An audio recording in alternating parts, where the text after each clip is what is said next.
The Big 12 in about a year becomes a little bit larger. And, man, we can't wait with Brigham Young, Cincinnati, Houston, and also UCF. And Tom Holmoe, the Director of Athletics at Baylor, joins us on Sikkim 365 Radio, 365 Sports. Tom, thank you so much for your time. And also welcome, of course, as you felt even last year, to the Big 12. Did you ever, you guys were in a year. You knew that. You could get away. You had a year. You'll be able to join. Did you ever think the other three would be able to join at the same time? Yeah, I really felt they would. In this business, you're really not sure about the contracts and all the legal issues. But I think in the industry, it's probably best. You see that with the American and with the SEC and with the Big 12, and it's happened before. And you probably think that it's probably going to work out for the best timing. It's just hard when people are under the screws, and there's a lot of animosity. So I think that I always felt that they'd find a way to work it out. Tom, how long was BYU really kind of lying in wait for a situation like this to rejoin a major conference? Because, you know, when it happened in the Big 12, I mean, everybody was kind of caught flat-footed, but BYU has been sitting there waiting for someone to have an open application process. I'd say about 35 years. There you go. I mean, I'm not kidding you. I mean, if you look back in history, there's been a couple opportunities where BYU's been at the door knocking, and we've been super close, and it just didn't happen. You know, and then one of those times involved Baylor, where when Baylor came in to the conference, BYU was probably the one that didn't. And so when that happens, you just got to go back to work. And I think that we've always kind of felt that it was really important to be able to get good exposure for our university, for our athletic department, and our teams, and then to be able to give really good access to Cougar Nation, since this is a school where students come from all over the country, all the states, and many places, and when they graduate, they go back, or they go to various parts of the country, go to graduate school or get a job, and they stay there. There's not very many people that stick around in Provo just because they went to school here. And so since we're a national university, you have people all over the place, and they were always wanting access to our team, and we just didn't really have it. So when we got the opportunity to go independent, we were able to give those two pillars. One was exposure for us across the country on TV with ESPN and BYU TV, and the second was access to our fans. And once we got that going, it took longer than we expected, but it's not on our timetable. It's on the timetable that the conferences want. So we've been waiting for a long, long time, and we're happy we're here now. So, Tom, with a move like this, I know a lot of people will cling on to, okay, well, what do we have to do as far as recruiting and getting to the Big 12 and facilities and things like that? But behind the scenes, I noticed that you've done some restructuring here recently in preparation for the move. What are some things behind the scenes that maybe the general public doesn't think about that you're also having to work on and tweak in preparation for this big move? Well, it's a very good question. I don't believe that you can go to Amazon and buy the book, How to Transition to Another Conference. Yeah. So we have talked to a lot of people. BYU, if you haven't figured it out by now, is a very unique school, and we have kind of our own way of doing things. So we are making plans to transition into the Big 12, kind of based on what we feel will be best for us. But we also are well aware that it's wise to look at best practices, to be able to see the teams in the Big 12 and how they've succeeded. There's a lot of great examples of schools in the Big 12 and teams in various sports, including football, particularly football, that have had been down and then have had made it back. And you look at those and you see their formula, and it's not exact. You don't know the secret ingredients. You just see some things and you wonder. You don't always get that proprietary information, but we are doing the best we can to unlock those keys of the teams that have had successes in the Big 12. people have said, oh, here's what you got to do to recruit. Well, we'll see. I think it's a lot easier said than done. And as we've watched teams in the Big 12 or the P5 conferences, you really got to earn your niche. You got to find what works for you. And I think it's not going to be as easily as some people think, just because we're going into the Big 12, that all of a sudden people are going to start knocking on our door. Tom, we had Mac Rhodes on. He's on with us almost every week and incredibly accessible. And he talked about how the breath of fresh air, in a way, not so much the words he used, but we've used. Have you felt that? And secondly, do you feel the excitement from the other 8 teams that are left, even though Texas and Oklahoma are still around for another year, 2 or 3? Yeah, I think that would be an accurate assessment. I know the athletic directors and a number of the people on the campuses of Texas and Oklahoma. And so when I go into that room, I understand basically what Oklahoma and Texas were looking for, something like we were looking for. They felt that move was bigger for them, just like we feel like going to the Big 12 is bigger for us.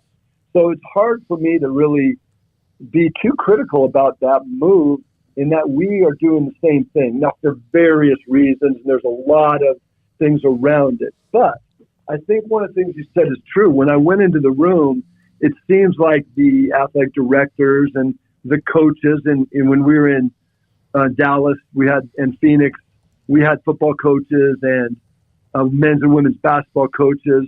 There seems to be a lot of energy in the room. There seems to be a lot of renewed passion. There seems to be good camaraderie. And I've spoken with the other 3 teams, Cincinnati, Houston, and UCF. And the 4 of us, we're thrilled because we feel we're going in at a really good time. And the 4 of us think that we have something to offer the conference, where each one of us has different strengths. And if we all come in together, we feel that we can make the conference stronger. I saw a quote from you earlier. Correct me if I'm wrong. I know it's not been announced officially by the Big 12, but you feel like the 9-game schedule, which they have now because there's 10 teams, but they're going to stick to the 9-game schedule with 14 and then eventually 12? Well, that's what we're looking at. We have schedules in the future that, as an independent, that we got to get out of. Mm-hmm. We schedule 12 games, non-conference games a year. And so that's what we're basing it off of, because we have to let teams out of contract so that we can play those games with 9 games. It's 9 games. And so I feel really secure about that, and that's where we're going. Tom, do you like the idea of, once everything's together, that there will most likely not be divisions, and that the 2 best teams at the end of the year, depending on, of course, schedules, strength could be different, but that's the way to decide who plays for the conference championship? For someone that's not been in a conference for a number of years, but has watched and seen what the Big 12 and the various conferences have done with their divisions, or not with the Big 12, I think it's the best thing. And I look now and see that a number of the other conferences are going without divisions. I feel it's in the personal best interest of the Big 12 to not have divisions. And as we do this, we may learn something from not having divisions that would change in the future. But I think going forward, especially since we're going to have Oklahoma and Texas for the near future, and then you're going to change the number of teams. Would that change the divisions? I think it's a lot easier, and I think it will be better in the long run not to have divisions. By the way, Brett Pine has been great in helping us. We've had Kalani Sataki on a couple of different times, and thank you for your access as well. So what's it like? It's a media day going on, and I know you've been through a bunch of different interviews, and I saw one earlier today when you were in the studio at Brigham Young. What's it like when you have Jim McMahon and Steve Young walking around campus on a day like today, or any time when they are? It's lovely. Hey, look, at any time I have the opportunity to put my arms around 2 of my former teammates, I'm going to take that chance. And I'm telling you, like, our former players have been nothing short of magnificent to be able to come back and lend their support. It's amazing to me to think that these guys who are popularity, they're busy, they have a lot of things on their plate, and they will drop what they're doing to come out and support the Cougars. So there's so many of them that have done that, and especially around entrance into the Big 12. So those guys, like a lot of times people will say, hey, that was so great what we've done in the independent era. But I'm telling you that this entry into the Big 12 is really a story of the tradition of BYU football under Lavelle Edwards. When he came to BYU, everything changed. He changed the passing game throughout the country. We had like continual string of All-American quarterbacks that are in the Hall of Fame, the National Hall of Fame. That just was amazing. And then it transitioned to Coach Croton and Coach Mendenhall and now Kalani. And I think that this 40-plus year tradition and culture of BYU football, which Lavelle started, and right now we're riding on the shoulders of these incredible football teams from the past and current. So it's a humbling experience to be here, but we really look back and credit the past. Those guys like Jimmy, Steve, Ty Detmer was around today. Man, it's amazing to look up and go, hey, we did have some pretty good players around here. You said former teammates. Did you play against Baylor in those games that Coach Taft had in the 80s with Steve Young? The one Coach Taft talks about all the time, that Steve ran up to him after the game. It was such a great game and said, man, that was a great football game. I missed it by 1 year. I graduated in 82, and I think it was 83 was the first game. But one thing I did, I knew Coach Taft very well because he and Lavelle and their wives were such good friends. So there's been a number of occasions when I've been able to chat with Coach Taft when Lavelle was alive, and to see those two together was something special, and I treasure those moments. Jaron Hall, your quarterback, and Tom, we got a couple of questions, and I know you got to go. It's a busy day. It's been a long day for you as well. Jaron Hall, we saw him. He was electric in that game against Baylor. It was a great game. Baylor ended up having just a little bit too much, but you get a chance to host them, Baylor, in September. How much are the expectations of this 2022 team? Well, I think the expectations are high, and I like it when expectations are high. I think we have a very difficult schedule, very challenging, and we're going to play a few teams that we played in the past, and this is the second time around. And then we have some first-time games. Like, we haven't played Oregon in quite a long time. We've never played Arkansas. There's a few others that we haven't played, but we played Baylor last year, and you're accurate. It was a really good game for a little bit, but they just kind of wore us down. That was a really good, it was a championship team that had a great bowl game. So we know that they'll return some great players. We know that they lost some great players, and it's our home game now. So I expect it to be a really good game, and to have Jaron at quarterback and some of the other guys that will get into the game, hopefully that maybe the Baylor Bears haven't seen quite yet. We got a few surprises up our sleeve.